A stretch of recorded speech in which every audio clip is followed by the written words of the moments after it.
Oi, gente, aqui é mais um vídeo meio de pudim cactus, gravando de novo no modo cafetão.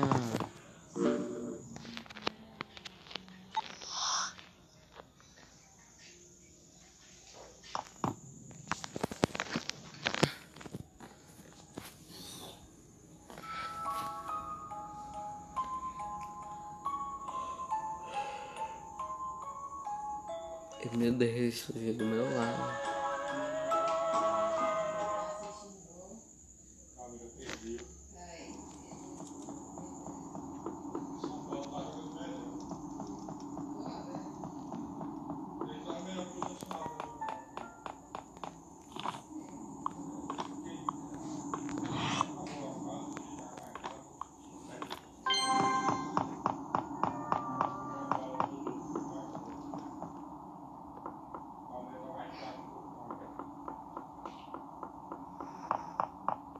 Ah não, doido.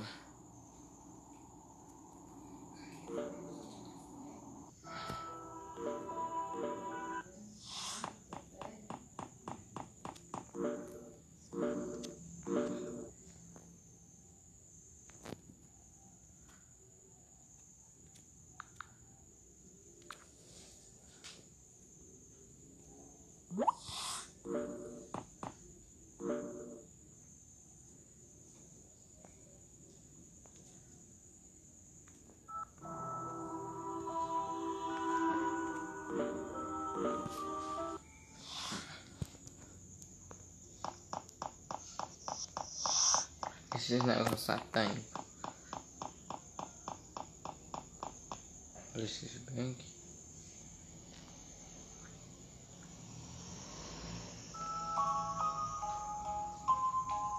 Sai mesmo.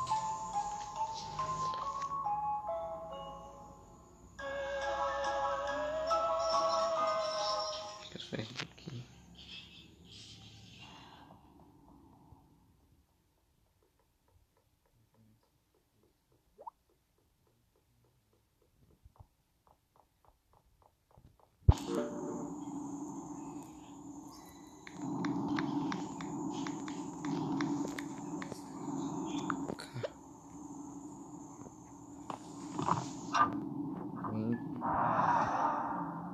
Feliz, viu? Ele usou. Ele não tava aqui.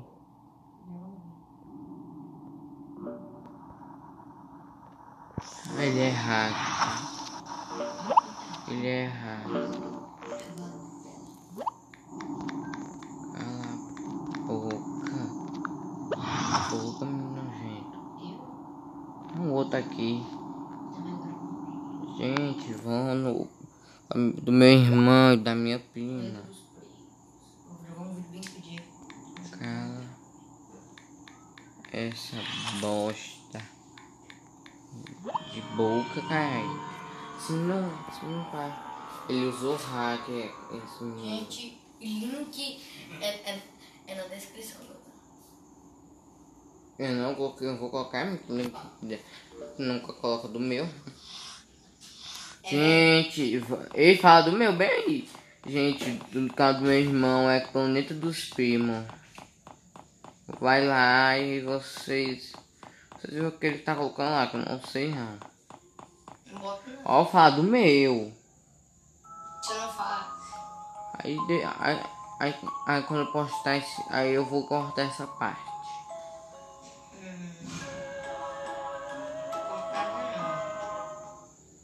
Eu corto. Eu vou nessa faca que essa. Tá bom, rapaz.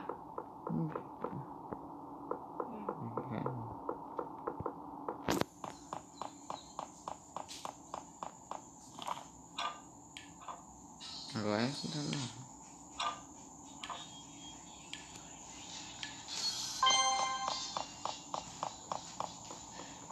Ah não, doido. Ah não. Tinha que vir pra cá, né? Vou sair porque eu não gostei disso. Gente, acho que todo mundo deve falar até que antes de morrer.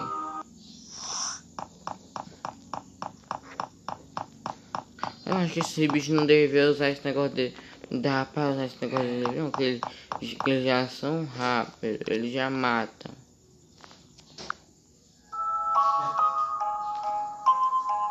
Pam, pam, pam, pam, pam, pam, pam, pam, pam. Eu gosto de ser cafetão. Mas às vezes que eu sou cafetão ganho.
E fala priminhos e priminhas, beleza? Fala Bruna, estamos aqui hoje com o jogo, o simulador de avião. Também passa no canal do meu irmão lá. Também se inscreve aqui no canal Tatuci. Fala o nome do meu canal. E também passa no canal Pudim Tatuci. Do meu irmão. Aí, bom, meu irmão também tá gravando vídeo. Agora vamos lá jogar. E meu nome pode ser Bruninho. Aqui até o nome Bruninho. E a empresa pode ser GG. A marca de avião pode ser Colar. Vai. Escolha aqui. Tem problema. Banagem voar.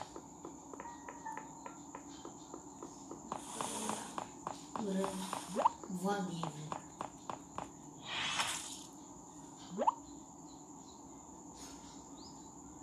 Mas essa música é ruim. Isso é legal.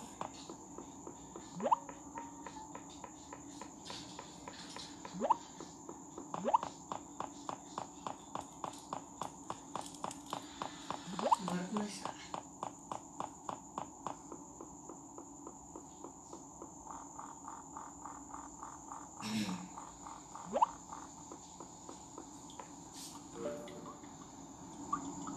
Olha. Nossa, olha o gráfico. Nossa, que gráfico bonito. Não digo que esse jogo é muito bom. Esse gráfico. Agora a visão dele. Vou botar isso pra vocês verem aqui, ó. Vamos subir. Tirar o motor. Peguei o vou botar a visão dele. Onde deve estar mais bonita. Acelerar o motor. Mais volume. Ter volume. Virar o avião. Então, atenção, passageiros. Já estamos vindo decolar. Já vamos decolar. Vira.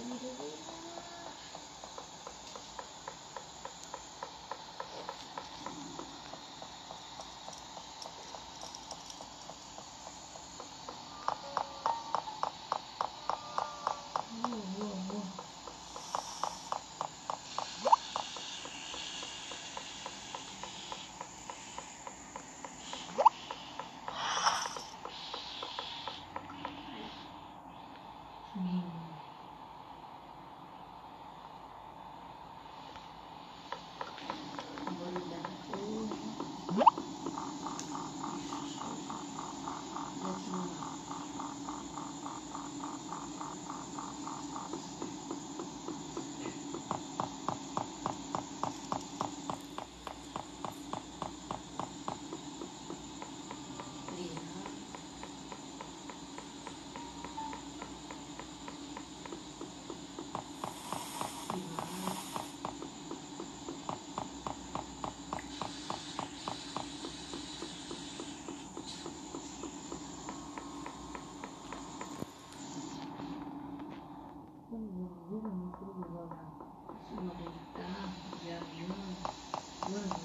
que o monstro vai ter perseguição de novo.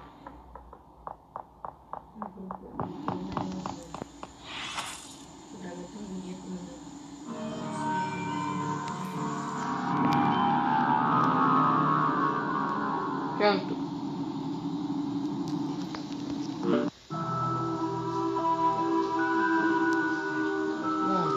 Vamos acabar por aqui. Eu vou assistir um vídeo que eu gosto muito dele. Gosto de ficar repetindo ele. Vocês conhecem o país da Holanda? Ou Países Baixos? E o fatos. Ele fala sobre um monstro que você tem. Aviso. É de extrema importância que você já tenha assistido meu vídeo anterior de 20 fatos Não é sobre monstro, Friday Night é um Funkin'. demônio. Esse vídeo e outro se complementam mas bastante nas informações. É, Limãozinho. Monster, sim, um dos vilões mais da hora de Friday Night Funkin' e que conta com uma das melhores músicas do FNF, que é a própria Monster. Bom, ele só tem duas músicas, sinceramente, aquela outra lá, o Winter Horrorland, é bem meia boca, cara. Eu sinceramente não curti não, o que vocês acham, velho? Mas claro, é só minha opinião. E sim, esse cabeça de limão maluco, que não é tão cabeça de limão assim, vocês vão entender no final desse vídeo, que sempre tem um toque ultra sombrio das suas músicas, mas quando ele canta é tipo uma voz angelical, detalhe muito da hora inclusive. Esse bichão é um dos poucos que tem alguns detalhes e coisas que a chegada dele causou no game e que eu vou comentar hoje nesse vídeo e que vale a pena assistir. Então meus amigos, senta aí, se acomoda, pega seu lanche e confira comigo 10 fatinhos sobre o monstro que você com certeza não sabia. Comenta aí abaixo qual deles você é o sabia, limãozinho, pessoal.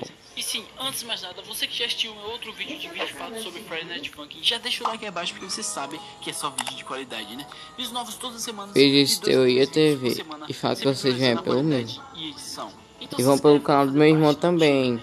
Planeta dos primos com minha prima e ele.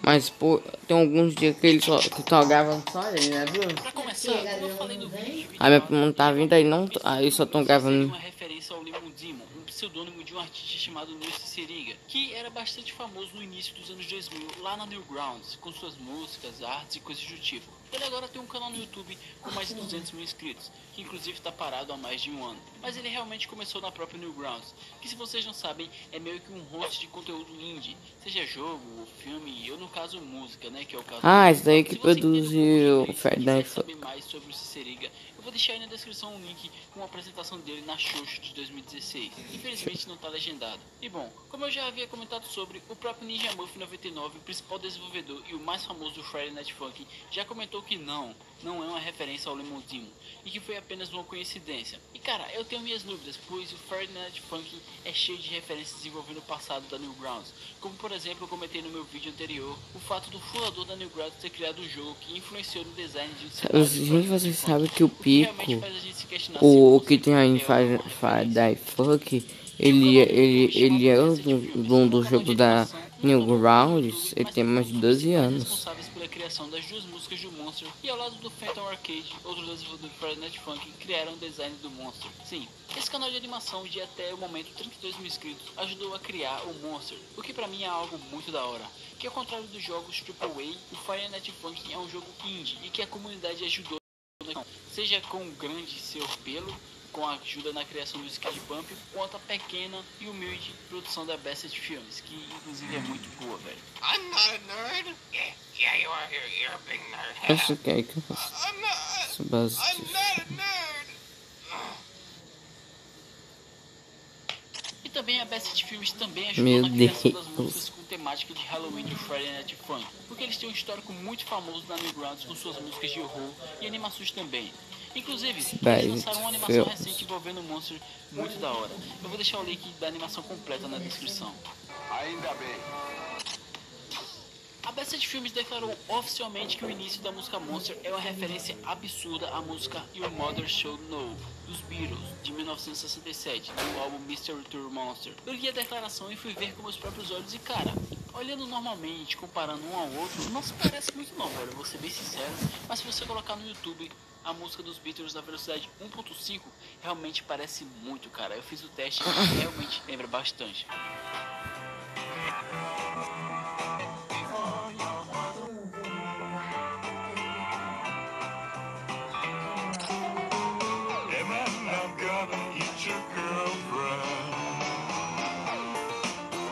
O que eu mais gosto E pra complementar a de música também, é a da música mais semana icônica de 6, todo não Friday sei se é Night Funkin'. semana.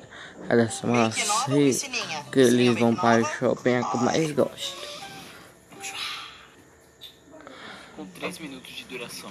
Se A vocês música Winter quiserem, Wonderland foi inspirada na música vocês falam nos Psychodog 88 dos comentários. The Se Residents. vocês Confesso que eu não conhecia quiserem, essa banda, mas pera ok, aí, né, eu velho? vou fazer um negócio de bagulho aí.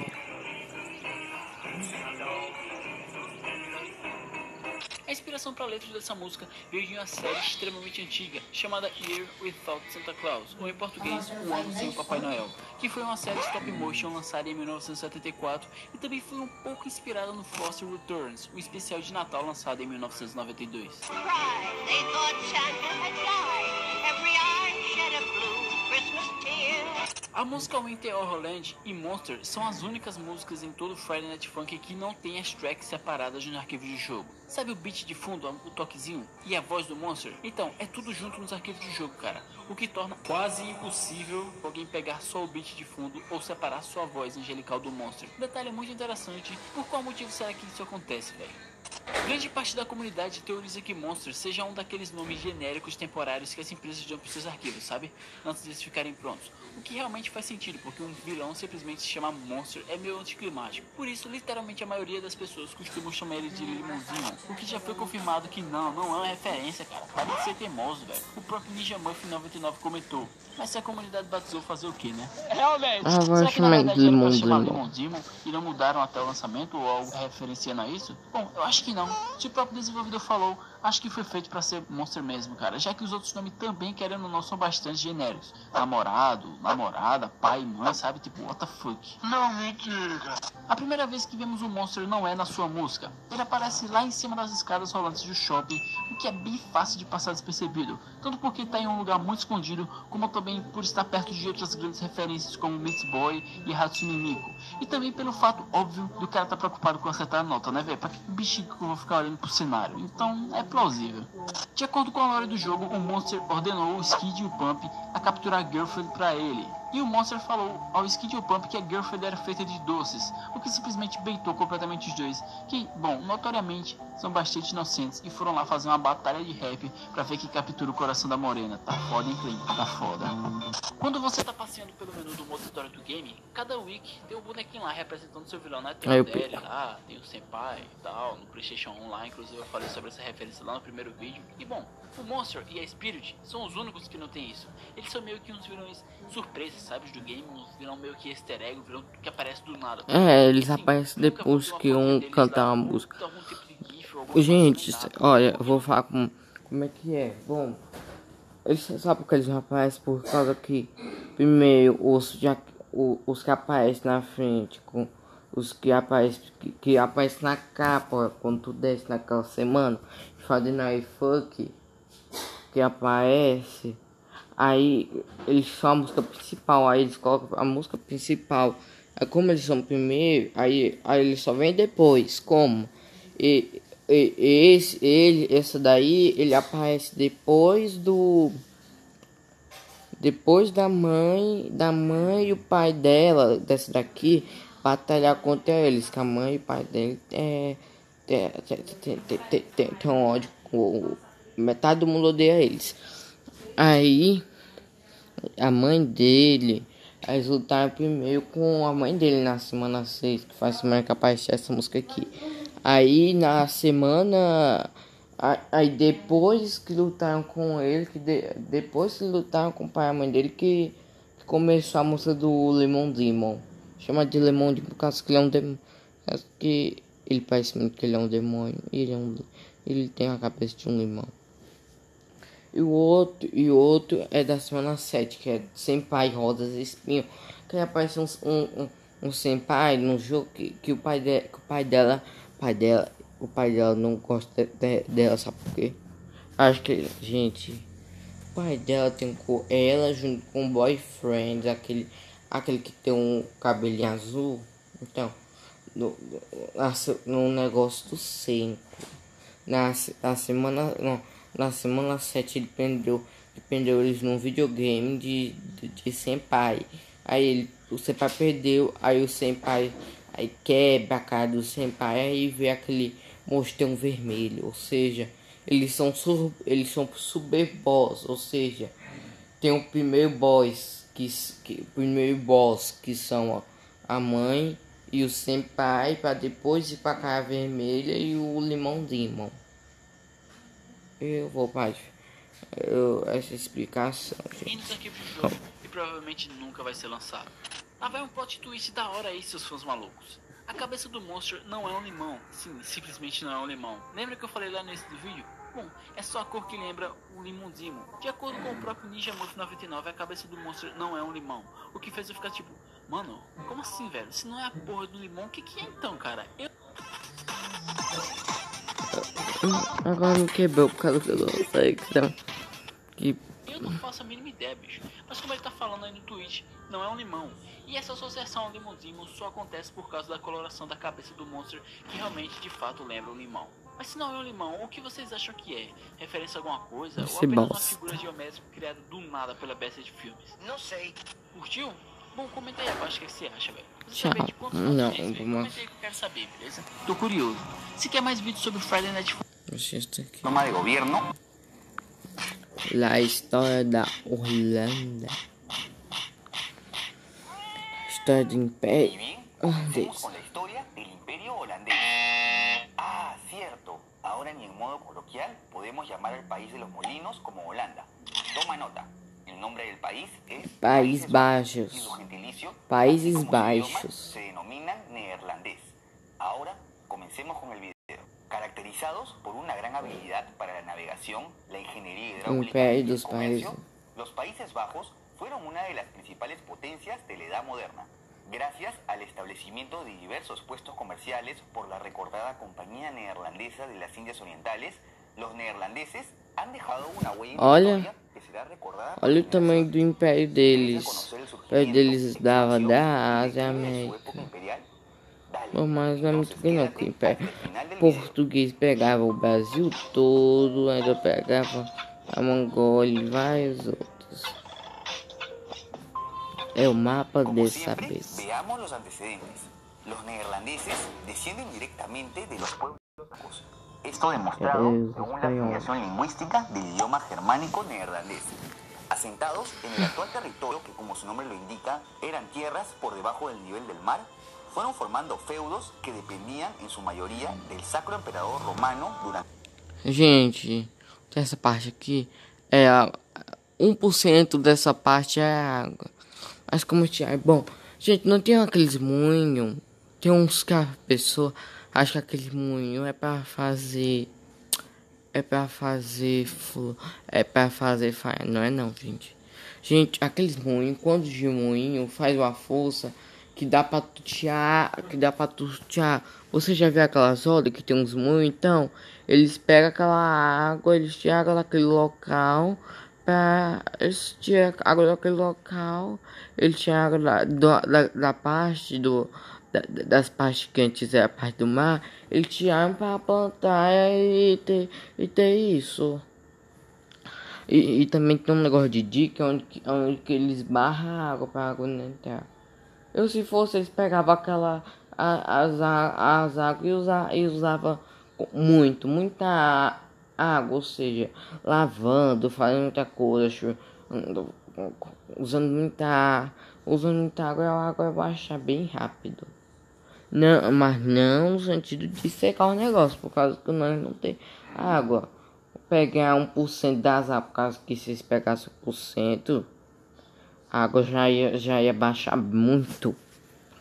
Mas agora vamos voltar a reagir o vídeo. Não vamos falar, mas também tem que falar porque, gente, olha essa terra aqui. Olha aqui a Grã-Bretanha, tá vendo a Grã-Bretanha? Essa ali é a zona perto da Holanda. Gente, a Inglaterra. Gente, dá pra colocar toda a Holanda na Grã-Bretanha. Pra colocar mais de uma Holanda dentro da Grã-Bretanha, gente. Gente, ó, pra ver. E olha que a Grã-Bretanha é uma ilha.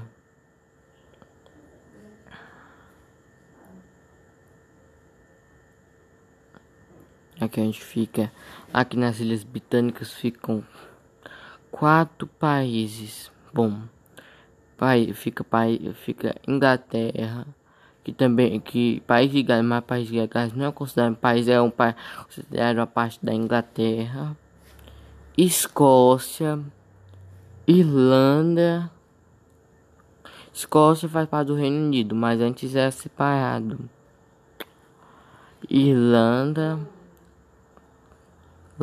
que antes era toda essa ilha bem aqui, antes era a Irlanda todinha, mas hoje é só 75 mil quilômetros de Irlanda, os 15 mil pertencem ao Reino Unido. E aqui embaixo, nas ilhas do canal, que é essas meninas, bem que pequenininha, são ilhas da França. Ou seja, é Inglaterra, Escócia, País de Gales, Irlanda e França, que tem parte nas Ilhas Britânicas. Agora bora para cá, nós estamos vendo de outro país, não estamos vendo das Ilhas Britânicas. Hacia 1549 se difundió una pragmática sanción Eu não en gostei la que dessa el rey de música. España y a su vez Sacro Emperador Carlos I establecería que los Países Bajos formarían una entidad territorial indivisible heredada por un único monarca. Hombre, yo podría ser ese monarca, digo, ¿no? Así es. Con esto comienza el periodo de los Países Bajos españoles bajo los Habsburgo, los que comprendían los territorios de los actuales Países Bajos, Bélgica y Luxemburgo.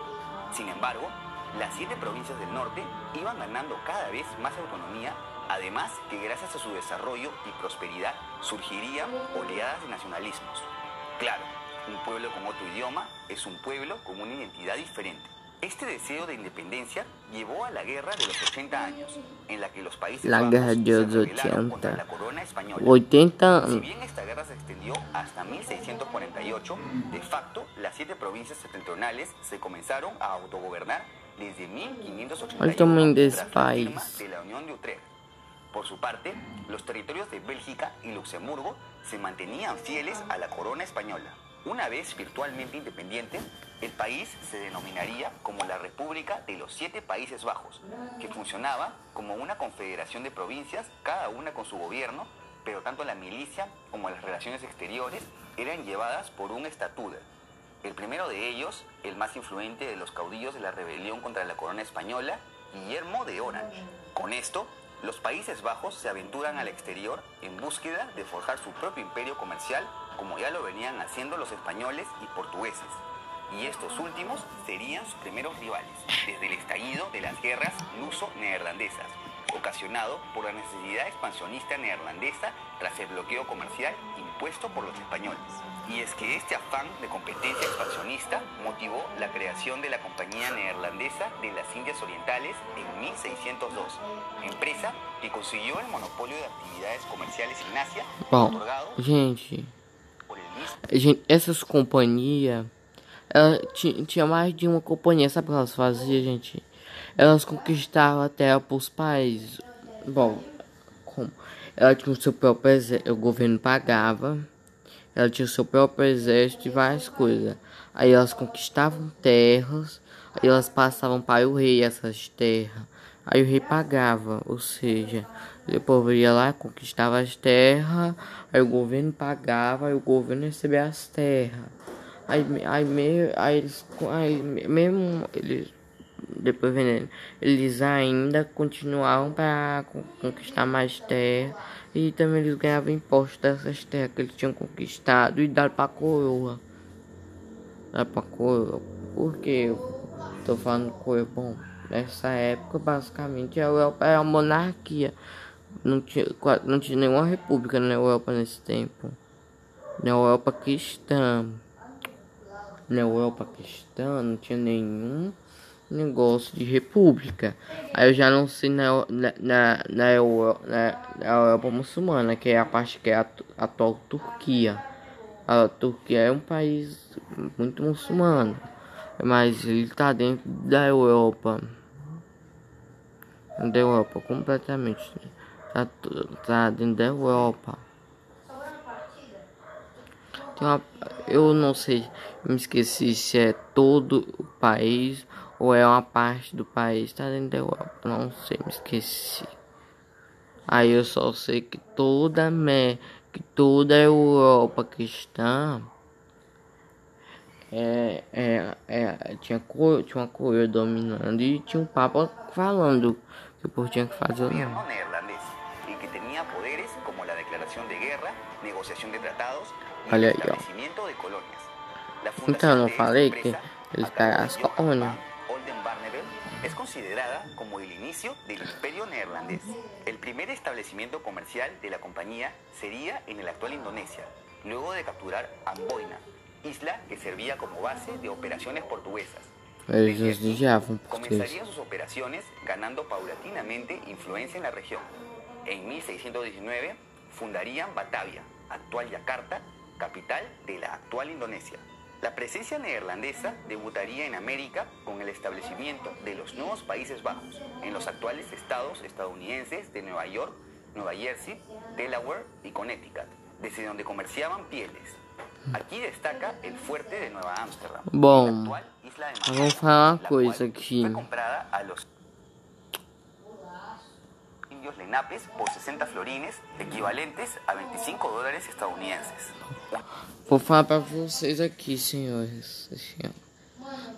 Pessoas que vão assistir. Gente, bom, o Império Holandês não foi o maior, não foi muito grande como o Império Português, por causa que todas as colônias dele, só o Brasil é a maior colônia.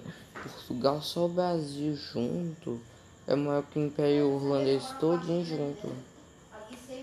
E mais uma coisa, não é só o Brasil que Portugal. Portugal tinha Brasil, Angola, Espanha tinha também vários, Inglaterra também. Ou seja, foi um império, mas não foi igual outros impérios, como o Império Britânico, o Império Português, o Império Espanhol. Mas pelo menos foi império, por causa que só foi os únicos países que era o império que tinha colônia em outras partes do mundo, que tinha colônia em várias partes do planeta, foi países europeus, foi Holanda, Reino Unido, França, Portugal e Espanha. Só foi esses 5. Os outros eles fizeram império na Europa. Ele podia ter império, podia, mas o império estava dentro da Europa, e a Europa não é muito grande. Ou eles também podiam ter um império por uma parte da Europa e outra parte de outra. Como? Ah não, a Rússia também tinha. Por causa que a Rússia, gente, não tem o estado do Alasca. Então, como a Terra é redonda, os russos descobriram o Alasca, eles colonizaram lá. Aí a Rússia tá sem dinheiro e vendeu para os Estados Unidos. Ou seja, os únicos que tiveram terras, que tiveram impérios, que foram mais longe do que passavam por mar, que não ficava só em um continente, várias partes que não ficava só em um continente, foi Rússia, Holanda, Portugal, Espanha, Império Britânico e França. Império Francês. Só esses. Aí não teve mais nenhum. Agora bora parar de falar. La presencia en Norteamérica se vio seguida por la fundación de la Compañía Neerlandesa de las Indias Occidentales en 1621, empresa similar a la oriental, pero que operaría principalmente en América, aunque también en África y Oceanía. Su primera conquista, los territorios del Esequibo y Bérbice en el actual Eu não Guyana. falei, gente, Por otro eles lado, desde la Compañía pegavam comenzarían e a vendiam fundar pra ciertos coroa. puestos comerciales en India, desde donde importaban especias. Asimismo, se asentaron en el sur de la isla de Taiwán, fundando la Formosa neerlandesa, cuyo norte fue ocupado por los españoles, los cuales la abandonaron rápidamente por ciertas epidemias. La cúspide de los conflictos con los lusos llegó con la invasión neerlandesa al Brasil. Eu pensava que a Holanda ela ia ter mais rixa com a Espanha. Bom, gente, eu tô falando muito, me desculpe. Não quiser, só assinar o vídeo se tu ver se que eu falei, que eu já falei, que eu já para editar, vai, você pode apertar. Gente, pensava que ia ser mais com a Espanha, por causa que vocês viam, vocês viram que a Espanha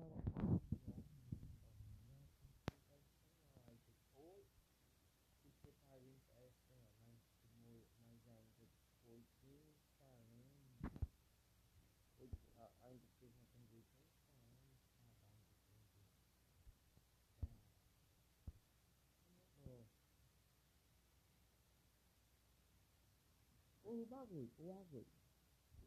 Para a Holanda, para a independência para os Países Baixos, que é controlado pela Espanha. Aí, bom, o principal motivo para eles terem se separado, os principais motivos foi línguas diferentes, depois culturas diferentes, simplesmente os holandeses, claramente os espanhóis colocar impostos grandes, ou pode ter sido médios. Eu acho que não foi por causa de imposto. E também por causa que eles também estavam querendo ter o seu próprio líder, ter o seu próprio monarca, ter o seu próprio império, ter suas próprias colônias, não ser a colônia de um país, e sim ter uma colônia. Aí eu acho que os principais motivos foram esses. Acabei de falar.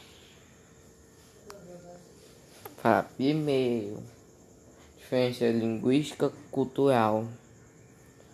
Segundo, eles não estavam mais querendo ser colônia da Espanha.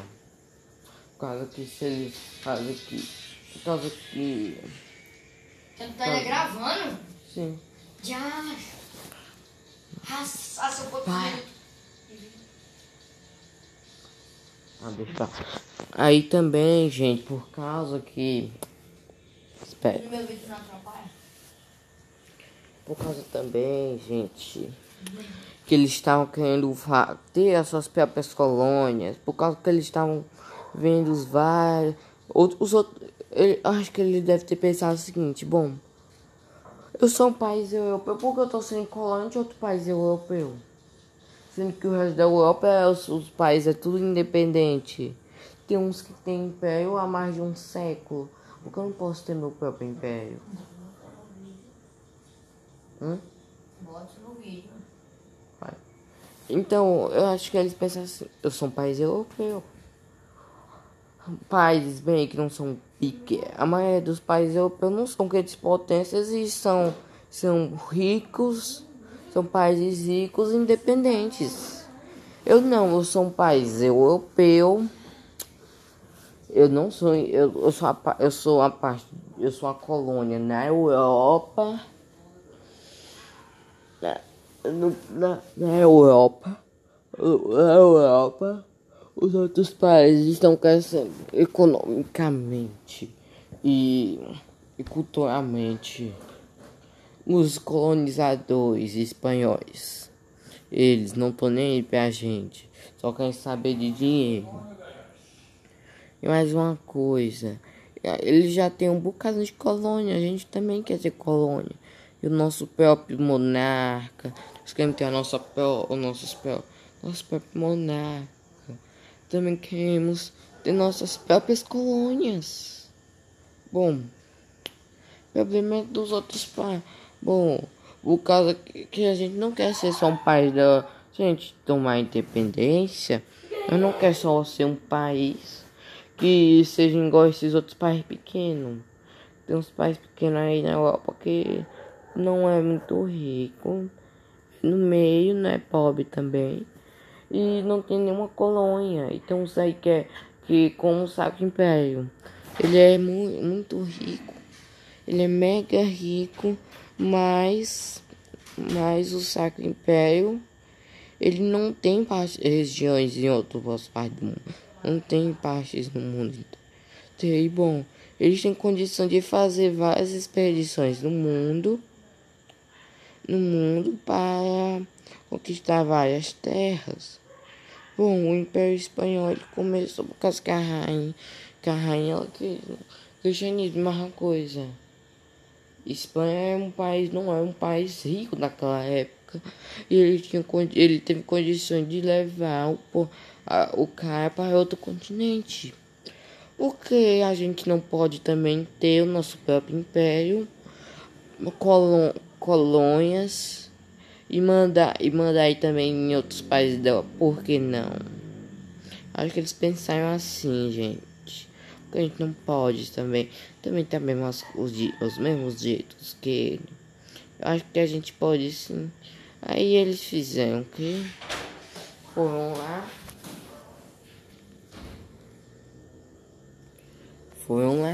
e viram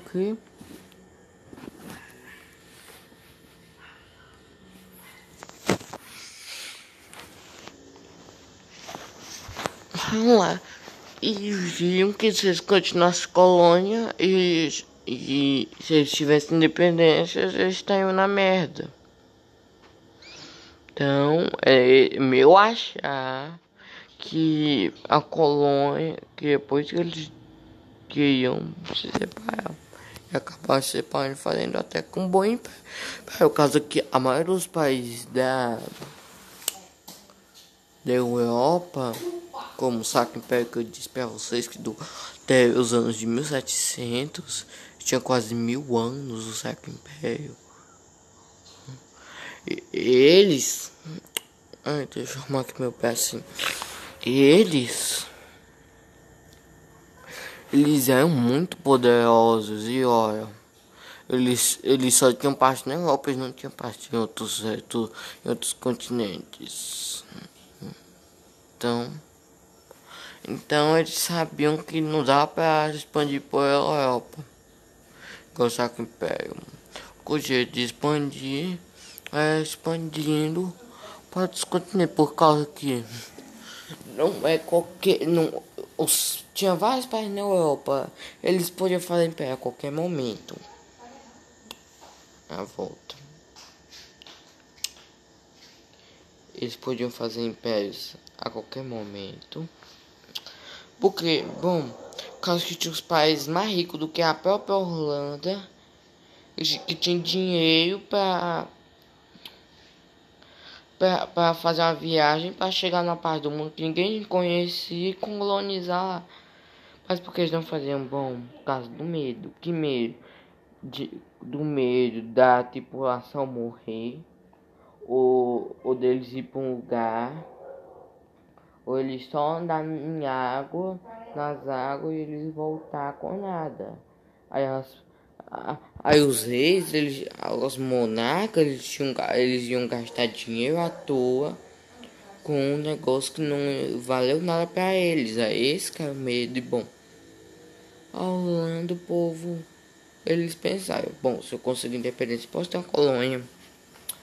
E bom, foi isso que eles fizeram. Mas foi isso que eles fizeram, os bonitões.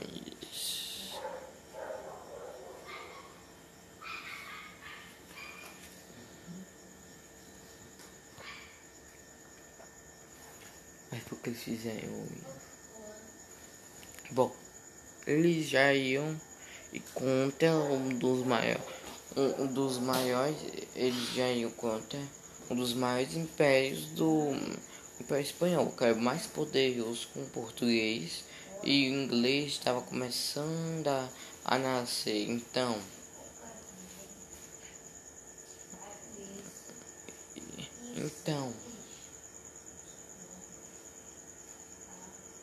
bom, antes deles, esses países já impérios, eles eram umas bostas, eles não valiam nada. Mas valeu, acho que foram Portugal e a Espanha. Eu estou querendo dizer que a Inglaterra não valia nada, que a Inglaterra é uma porcaria. E é uma porcaria.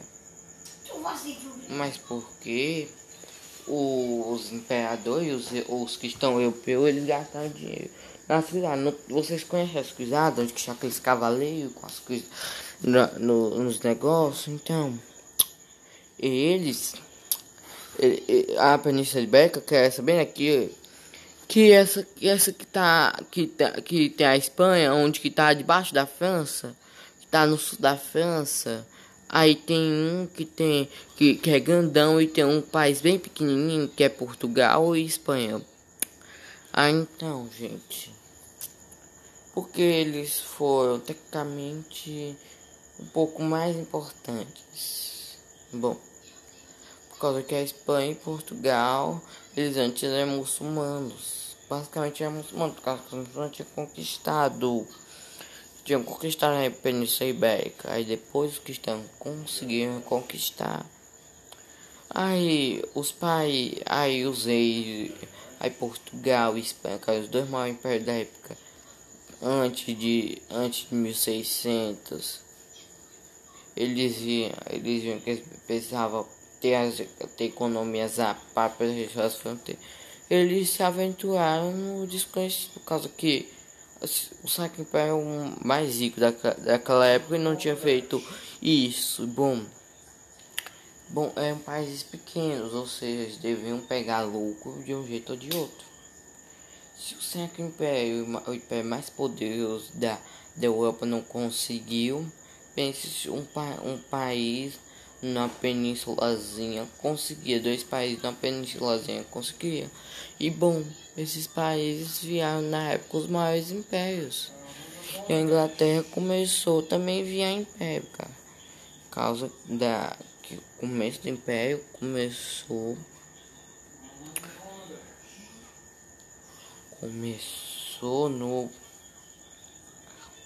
com a rainha Mary Tudor. Que bom, ela odiava protestantes. A Inglaterra tinha basicamente protestantes, os reis das Ilhas Britânicas. E menos a Irlanda e a França. Aí, gente, espera, aí a Irlanda e a França, elas eram católicas. Agora a Escócia Aí o rei da França, o rei Felipe, ele tinha um filho que era o imperador da Espanha.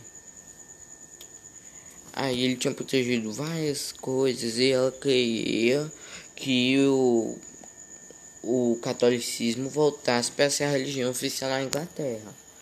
Aí a Margarida, a Mary, ela viu a Blood Mary, que ela matou mais de 300 protestantes. Aí teve os protestantes que eles descobriram que, como os espanhóis, gente, os portugueses e espanhóis não estavam. Vai lá primeiro. Bom, América Central e América do Sul davam muito de ouro, comida, alimento, e já dava dinheiro para a América, para os portugueses. E bom, os espanhóis já foram lá na América do Norte, os portugueses também. Bom, era árido e as pessoas, eles não achavam que dava para plantar. Por mais a Inglaterra chegou lá, plantou, as plantas deram certo. Negócio de plano de açúcar no sul dos Estados Unidos, e indústria no norte do sul, no sul do Canadá e norte dos Estados Unidos, floresceu muito bem. E depois o maior império da Terra, veio o Império Britânico. Deixa eu me coçar aqui. Bom, ou seja, os menores países que não tinham muita relevância eles se arriscaram, enquanto os outros, eles não estavam querendo sair da zona de conforto, que é a Europa. Só sabiam que tinha existência da África e da Ásia. E dos outros continentes, como América,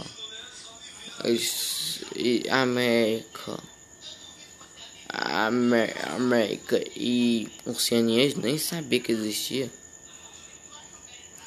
Bom, antes dele teve uns europeus que sabiam. Bom, que os europeus, os vikings eles conseguiram ir na América.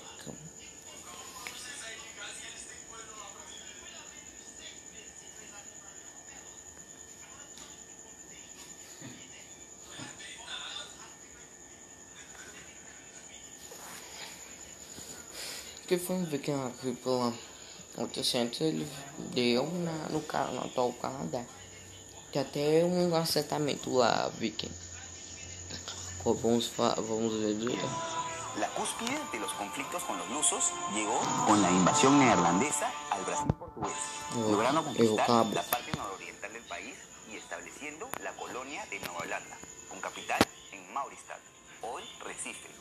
Sin embargo, los portugueses pudieron expulsarlos definitivamente hacia 1654, luego de eventos como la batalla de Guararapes, la que se considera como el origen del ejército brasileño. Sin embargo, los neerlandeses a los portugueses tanto en Ceilán, actual Sri Lanka, como en Malaca, Malasia, estableciendo las colonias de Ceilán y Malaca neerlandesa en 1640 y 1641 respectivamente. Aunque por otro lado, perderían varios puestos comerciales en África. Todo esto sería sellado con el Tratado de la Haya, que pondría fin a la guerra luso-neerlandesa. Aunque si la guerra termina con un rival, pues empieza con otro. Con el ascenso de una nueva potencia marítima, Inglaterra, se daría inicio a las guerras anglo-neerlandesas por el control de las rutas comerciales marítimas. La primera de ellas se daría entre 1652 y 1654. Gente, vou passar uma coisa. Gente, o povo é meio besta, sabe? Porque eles eram um país vizinho, bom. Eles faziam guerra, mas nas colônias dele, como se não tivesse perto, ele tivesse com guerra com o outro que também estava perto, eles faziam nas colônias dele. Se eles fossem espertos, eles já batiam. Já batia nos inimigos, ele deixava os inimigos e depois conquistava o país de hoje dos inimigos, depois pegava todas as colônias. Mas que os europeus fizeram, podemos reclamar. 1652 y 1654, que terminaría con la victoria inglesa establecida en el Tratado de Westminster, en donde se cedió la isla de Rum en Indonesia. Aunque si por un lado pierden ciertas colonias, por otro las ganan, esta vez en Sudáfrica, logrando fundar la colonia del Cabo en 1652, convirtiéndose en el primer asentamiento permanente. Terminaron Cesa en el Rin. La decadencia del imperio neerlandés con la recién creada República Francesa, y como te imaginarás, apoyarían a los galos durante las inminentes guerras napoleónicas. Esto generaría nuevos conflictos con el ahora Reino Unido, quien tomó tanto los puestos comerciales en India como el Ceilán neerlandés, además de ocupar la colonia del Cabo y Surinam. Asimismo, se perpetuaría la invasión anglo-rusa del territorio continental de Bátava, aunque sería repelida con la ayuda de los franceses. Cabe resaltar que estas colonias fueron tomadas con facilidad en vista que la Compañía Neerlandesa de las Indias Orientales entraría en bancarrota en 1799, por factores como la corrupción y la alta mortalidad de los empleados. Tras esta disolución, las últimas colonias en Asia, en el actual Indonesia, se unificaron en las Indias Orientales Neerlandesas, pasando bajo soberanía del gobierno neerlandés. Por su parte, la Compañía de las Indias Occidentales fue disuelta en la misma década. Su estocada final fue la pérdida del control de Surinam a manos del Reino Unido, por lo que el gobierno neerlandés adquirió las acciones de la compañía y tomó el control de los territorios del Caribe. Y yo digo, qué difícil para un gobierno tan inestable manejar solo un imperio que no tiene el know-how que tenían las compañías, ¿no? La República Bátava sería de corta duración, ya que hacia 1806 sería transformada en el Reino de Holanda por Napoleón, quien puso a su hermano Luis Bonaparte como rey. Sí, la alianza con los franceses fue un tiro por la culata, y que los Países Bajos del Sur, actuales Bélgica y Luxemburgo, no serían lo suficientemente fuertes, estos son anexados a las provincias del norte, formando el Reino Unido de los Países Bajos. Sin embargo, como castigo por su inicial apoyo a Francia, el Reino Unido permanece con todas sus colonias. Guyana, Ceilán, la Colonia del Cabo y los puestos comerciales en India pasan... Ai, coitado da Holanda. Sin embargo, el Reino Unido de los Países Bajos también sería un estado efímero. Ante tantos años Eu tinha separados, invadido a Inglaterra. mayoritariamente Tinha ensinado por rei como é que vai nessa porra. Que eles fuderam que os coitados só estavam ajudando Eso terminaría os en el Tratado de bichinhos. Londres, en el que los Ajudando Países Bajos certo. reconocen Mas la essas também independencia foram de meio Europa. vagabundas. Con esto, Em todo ter protagonismo de los apoiado Napoleão. neerlandeses fuera y dentro de Europa queda en el olvido. ¿Y tú qué opinas? ¿Crees que con una mejor política exterior los Países Bajos hubieran podido ser tan trascendentes en la historia como otras potencias? No te olvides de dejar tu comentario y si te ha gustado este video, apóyame con un like y suscríbete a mi canal. También puedes seguirme en mis redes y si te interesa apoyar este proyecto, cualquier donación en Patreon será bienvenida. Hasta la próxima. Pouco sabemos aqui. Kelly foi o terceiro membro da unidade de operações especiais a ser atacado nas últimas 24 horas.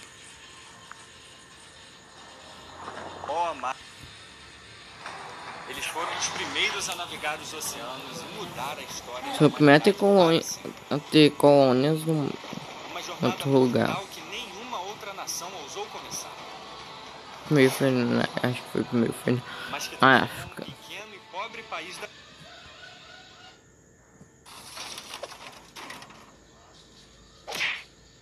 No século III a.C., os É pra bem. de Borgonha como dote de casamento da filha do rei, Teresa de Leão. Enquanto os caras ganhavam condados de presente de casamento, eu e você ganhamos um liquidificador que nem funciona direito. Então, Henrique, esperto, aproveita conflitos políticos e declara a independência do condado portucalense. Ele morre em 1112 e sua esposa Teresa assume como regente do condado e já começa cagando tudo. Agora ela queria unir o condado portucalense ao reino da Galiza. Só que ela tinha um filho que não gostou nada disso. Ele, o Conquistador, o resultado da fusão de Goku, Superman e Hulk e a Manopla do Infinito. Ele, Dom Afonso Henrique. Liderando barões portucalenses, ele enfrenta sua mãe e o reino da Galiza na Batalha de São Mamede em 24 de junho de 1128 na cidade de Guimarães, no norte de Portugal. Dom Afonso Henriques expulsa sua mãe e se torna o novo conde portucalense. Mas 11 anos depois, ele se tornaria um herói português.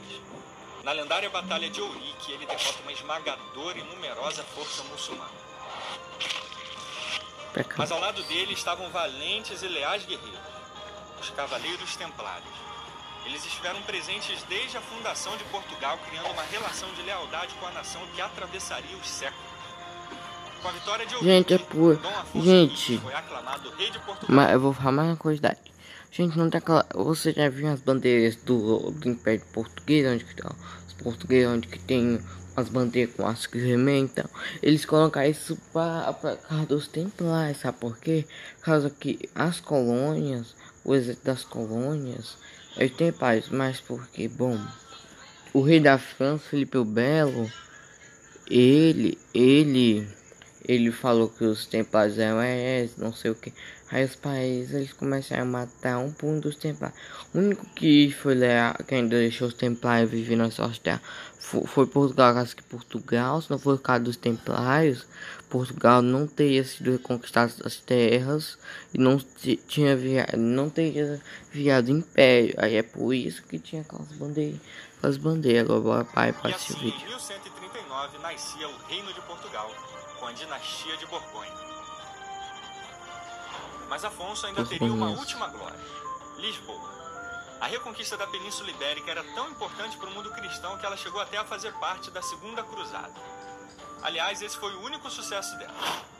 O cerco de Lisboa, em 1147, foi um golpe decisivo na dominação islâmica, com o ato final em 1249 com a conquista do Algarve.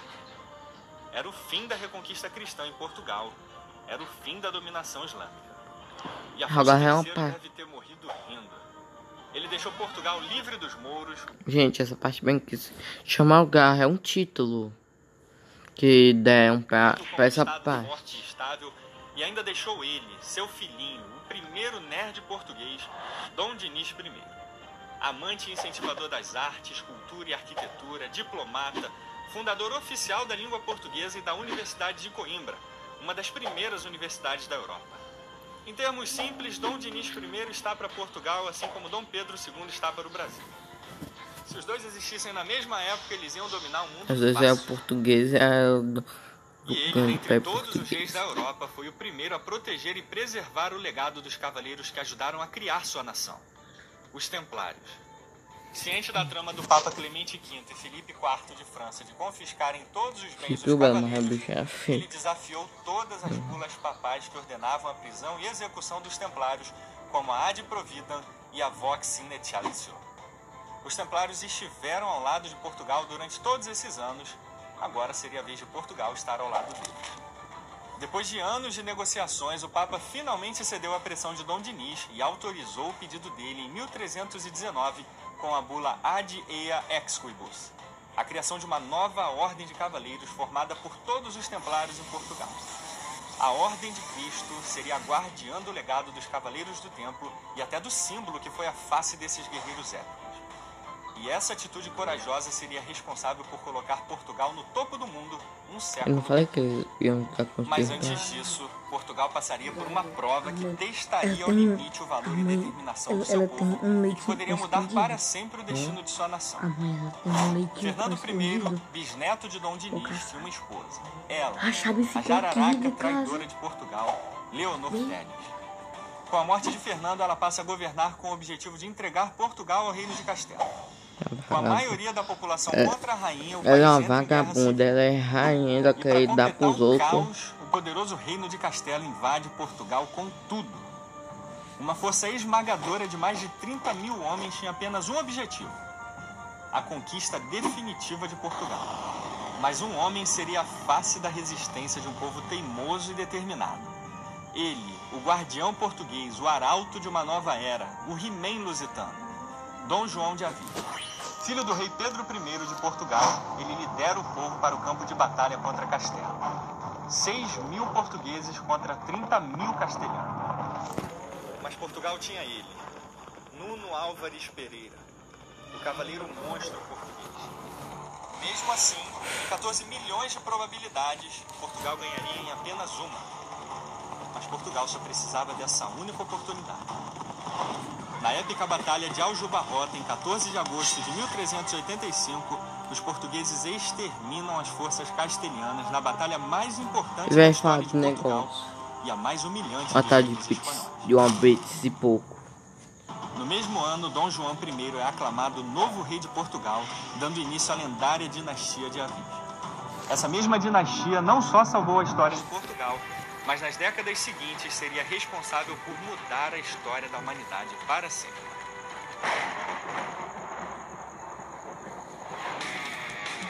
E muito obrigado aos cavaleiros apoiadores do canal.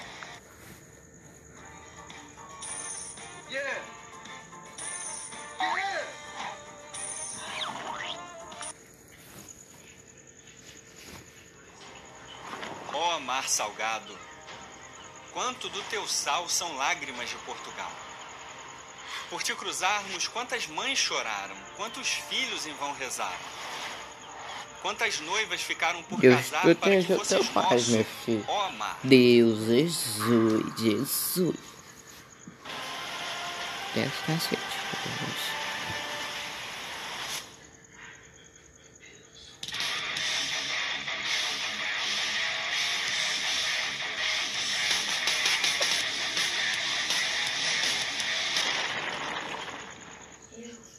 Chutar os mouros de Portugal. Concluído. Arrebentar os castelhanos. Concluído. Ser a primeira nação da Europa.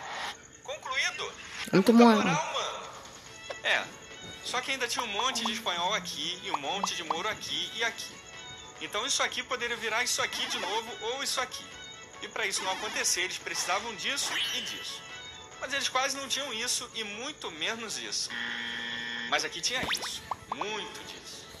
Mas para chegar aqui, eles tinham que passar por aqui ou por aqui e incomodar esse monte de gente aqui. E agora? Pergunta Dom João I. O seu próprio filho daria uma resposta inacreditável que mudaria a história de Portugal e do planeta. Ele, o professor Xavier Lusitano, o Aquaman português, Infante Dom Henrique. O plano dele chocado, os portugueses conquistam a cidade e sobre suas cinzas nasceria o grande Império Português em agosto de 1415. Agora, Portugal teria os recursos para financiar seu maior e mais ambicioso projeto, a Grande Era dos Descobrimentos.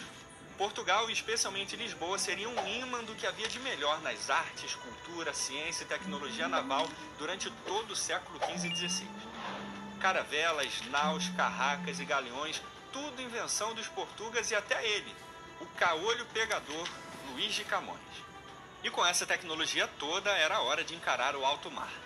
Eles descobrem um imponente arquipélago da Madeira em 1419 e os Açores em 1432. Mas a aventura dos portugueses seria impedida por um obstáculo colossal e insuperável: o Cabo Bojador, na África. Recifes pontiagudos, águas rasas e ondas gigantes que destruíam tudo nos penhascos. Monstros do abismo. Ninguém jamais conseguira atravessar o obstáculo físico e mental daquelas águas. Os que tentaram nunca mais voltaram. Era o Cabo do Medo, o Cabo Maldito, era o fim do mundo. Mas não para ele, o domador de monstros marinhos, o surfista prateado português. Ele, Gil Eanes. Em 1434, ele e seus valentes navegadores enfrentaram e dobraram o Cabo Bojador navegando a oeste e pela primeira vez mostraram à humanidade que ainda havia muito mundo pela frente. Com a moral lá em cima, eles chegam a Guiné e Cabo Verde. E em 1483 eles descobrem um território que seria não só o berço de dezenas de milhares de portugueses por quase 5 séculos, mas um pedaço de Portugal, Angola. Agora toda a costa africana seria marcada com padrões de pedra, símbolo da chegada portuguesa, introduzidas por esse mito aqui, Diogo Cão. Mas para chegar à rica Índia faltava um último obstáculo, o Cabo das Tormentas, o fim do continente africano. Se o Cabo Bojador era o inferno, o Cabo das Tormentas era o Hades, o Orco e o inferno tudo junto. Para cumprir essa missão, o rei João II manda ele, o velho lobo do mar, Bartolomeu Dias. Em 1488, Portugal fez história mais uma vez, sendo o primeiro país a navegar 2 oceanos ao mesmo tempo. Mas as terríveis monções da Índia e falta de suprimentos o fizeram voltar a Lisboa bem... magoado. Mas ele deixou tudo pronto para o ato final que colocaria Portugal no topo do mundo no século seguinte. Mas 4 anos depois, um outro carinha quer chegar na Índia também e ele jura que tem um caminho melhor. Ele, um impostor, um malandro espertinho, Cristóvão Colombo. Mas estamos português para alguns. Ele procura o rei de Portugal para financiar sua expedição, só que depois de ouvir um não, bem grandão, ele pede o apoio dos reis de Leão e Castela, que resolvem apoiar a expedição. Um mês depois, ele descobre esse lugarzinho aqui, América. Castela entra na Era dos Descobrimentos. Só que o mundo era pequeno demais para Castela e Portugal, e para evitar treta, o Papa tem uma ideia muito simples. Divide o mundo no meio, aqui. Daqui para cá de Castela, daqui para cá de Portugal. Então eles assinam o Tratado de Tordesilhas em 1494 e os 2 reinos ficam sussa. E é claro que Portugal já sabia da existência do Brasil antes do tratado. A insistência de João II em mover a linha 370 léguas a oeste era à toa. Aliás, para chegar aqui, Cabo das Tormentas não era só vir navegando bonitinho pela costa, não. Ventos infernais jogavam os navios de volta para o norte. Então Bartolomeu Dias tinha que fugir desse vento, e para fugir desse vento só tinha um jeito: chegar bem pertinho desse terrenão lindo aqui. Nessa história nada é mera coincidência, cavaleiros. E chega 1487. 4 navios e 170 homens partem de Lisboa com uma missão: dobrar o temido Cabo das Tormentas e encontrar a gloriosa Índia. E sobre um homem cairia o peso dessa epopeia mortal. Ele, o mestre dos mares, o Popeye português, Poseidon Lusitano, ele, Vasco da Gama. Ele dobra o Cabo das Tormentas, navega pela primeira vez o Oceano Índico e finalmente chega à Índia em 1498. Era o fim de uma saga épica, era o início de uma nova era. E Portugal estava sem freio. Descobre o Brasil, Moçambique, pega o comércio da Índia e navega e domina e conquista até que... Toque, toque. Quem é? Os otomanos. A maior potência islâmica chega no Oceano Índico para acabar com a bagunça e recuperar toda a riqueza deles. E com eles vão os indianos, mamelucos e venezianos. Eles emboscam os portugueses e conseguem sua primeira importante vitória na Batalha de Chao em 1508. Eles despedaçam o jovem comandante Lourenço de Almeida como um aviso direto do que os muçulmanos estavam dispostos a fazer. Só que tinha um probleminha nisso aí. O jovem morto era filho do vice-rei de Portugal, Francisco de Almeida. Ele tinha uma ordem direta do rei, atacar o Mar Vermelho. Mas Almeida ignora a ordem. A sua vida agora só teria um objetivo: vingança.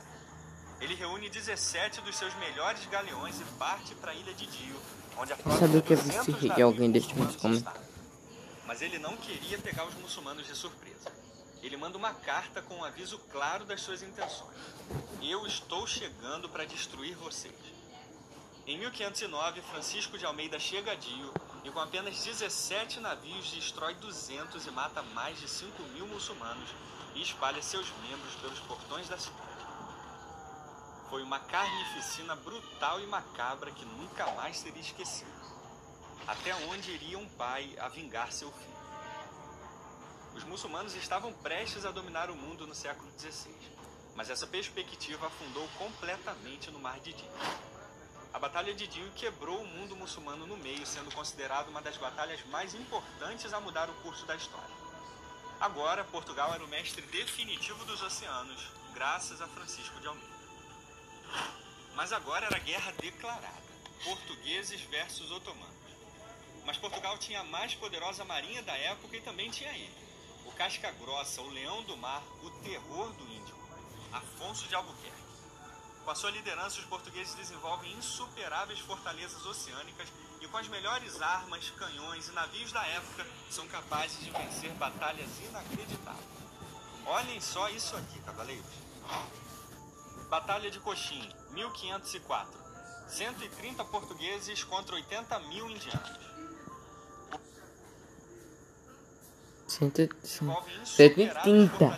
130 portugueses. 80.000 indianos. Olhem só isso aqui, cavaleiros. Batalha de Coxim, Batalha de Coxim, 130 portugueses. 130. 80.000 indianos eles ganharam. 130 portugueses contra 80.000 indianos. O primeiro cerco de Dio, 1538. 600 portugueses contra 20.000 turcos e indianos. O cerco de Mazagão, 1562. 2.600 portugueses contra 100.000 marroquinos. O cerco de Chao, 1571. 1.200 portugueses contra 150.000 muçulmanos. Os caras eram muito machos.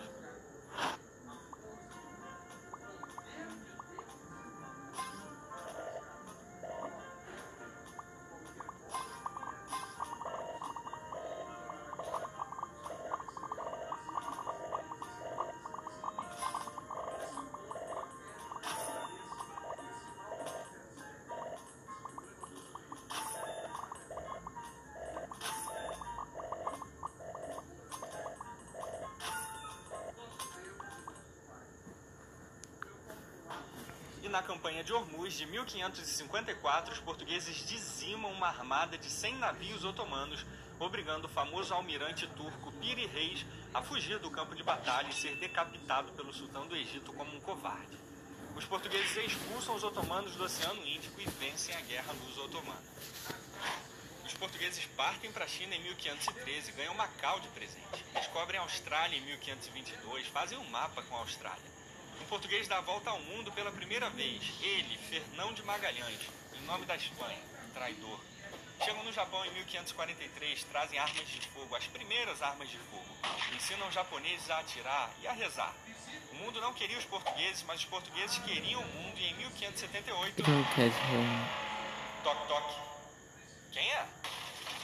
Dom Sebastião. Mas, senhor...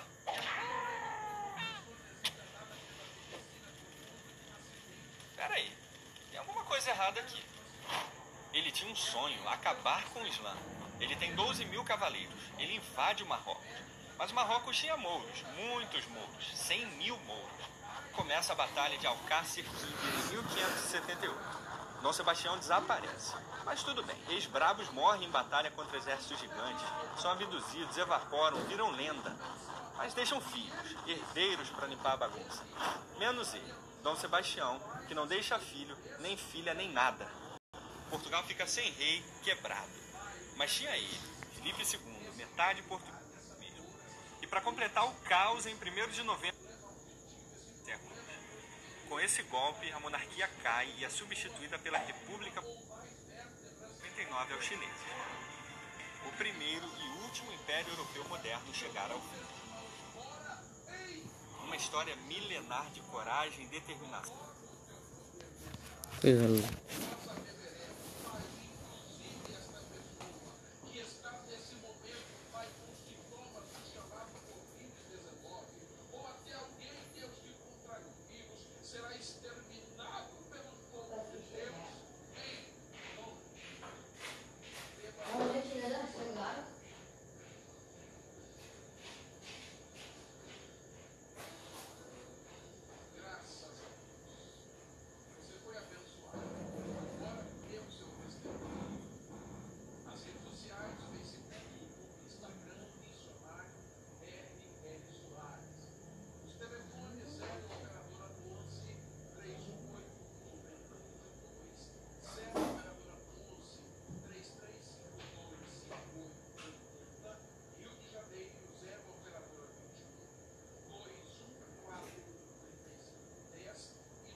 Comer farofa de ovo.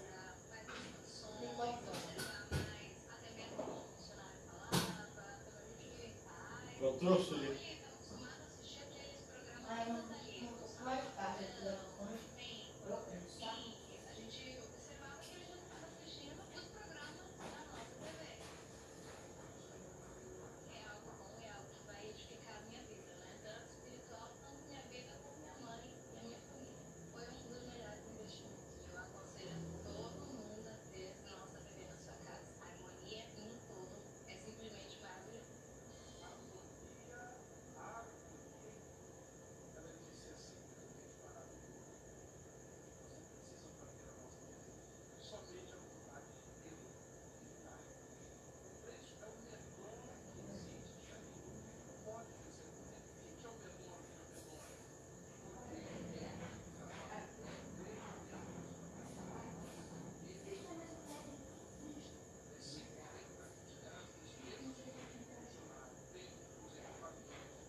Aí o ovo.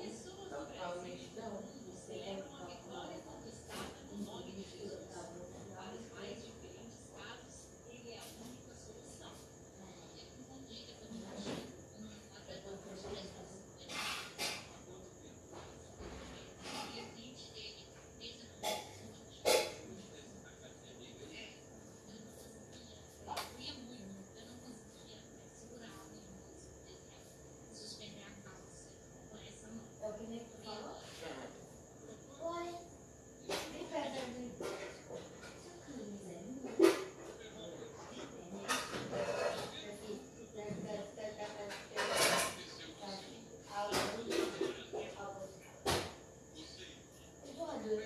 Essa camisa é minha, rapaz. E sim, o pai ele me deu. Ela tem pai de quando eu for. Papai, ele vai estar fazendo aqui. Ela é bebê de escolhido, não sei de falar. É do ano. Ela só deu assim.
Tchau, gente. Tchau.